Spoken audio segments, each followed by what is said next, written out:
नमस्कार शेतकरी मित्रांनो, पीएम किसान योजनेचा पुढील 2000 रुपयांचा हप्ता नेमका किती तारखेला मिळणार तर याची प्रतीक्षा जवळपास सर्व शेतकऱ्यांना लागलेली आहे आणि त्यामुळेच या योजनेच्या पुढच्या हप्त्याचं वितरण म्हणजेच या योजनेचा पुढील हप्ता शेतकऱ्यांच्या खात्यावरती नेमका किती तारखेला जमा होणार आहे तर मित्रांनो याचीच थोडक्यामध्ये आपण माहिती जाणून घेण्याचा प्रयत्न करणार आहोत। त्यामुळे हा व्हिडिओ शेवटपर्यंत नक्की पहा आणि अशाच तुमच्या फायद्याच्या व्हिडिओज मी तुमच्यासाठी बनवत असतो। त्या व्हिडिओ सर्वात अगोदर तुम्हाला तुमच्या मोबाईलवरती पाहण्यासाठी अगोदर सबस्क्राइब करून ठेवा। तर चला आता वेळ न लावता आपण आपल्या व्हिडिओला सुरुवात करूया। तर मित्रांनो, पीएम किसान योजनेचा पाठीमागचा हप्ता दिनांक 24 फेब्रुवारी 2025 रोजी नरेंद्र मोदी यांच्या हस्ते वितरित करण्यात आला होता आणि त्या महिन्याला वितरित होऊन जवळपास 4 ते 5 महिने कंप्लीट झालेले आहेत।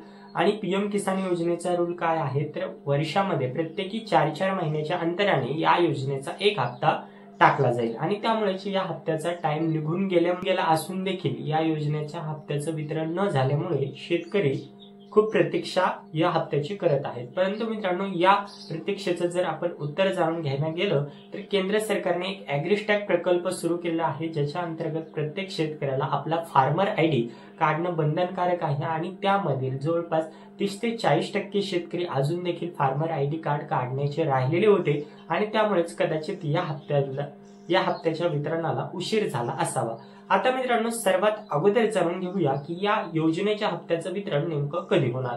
तर मित्रांनो, केंद्रीय कृषी मंत्री श्री शिवराज सिंह चौहान यांनी दिलेल्या माहितीनुसार त्यांनी एक स्टेटमेंट दिलं होतं की दिनांक 2 ऑगस्ट 2025 रोजी या हप्त्याचं वितरण केलं जाणार आहे आणि त्यामुळेच ते केंद्रीय कृषी मंत्री आहेत आणि त्यामुळेच 2 ऑगस्ट रोजी पंतप्रधान श्री नरेंद्र मोदी यांच्या हस्ते नक्कीच पीएम किसान योजनेच्या पुढील हप्त्याचं वितरण केलं जाईल अशा प्रकारचीच आपण अपेक्षा करतो। बाकी मित्रांनो, आजची माहिती तुम्हाला कशी वाटली ती कमेंट बॉक्समध्ये सांगून अशाच व्हिडिओसाठी नक्की सबस्क्राइब करून ठेवा। तर चला भेटूया पुढच्या व्हिडिओमध्ये।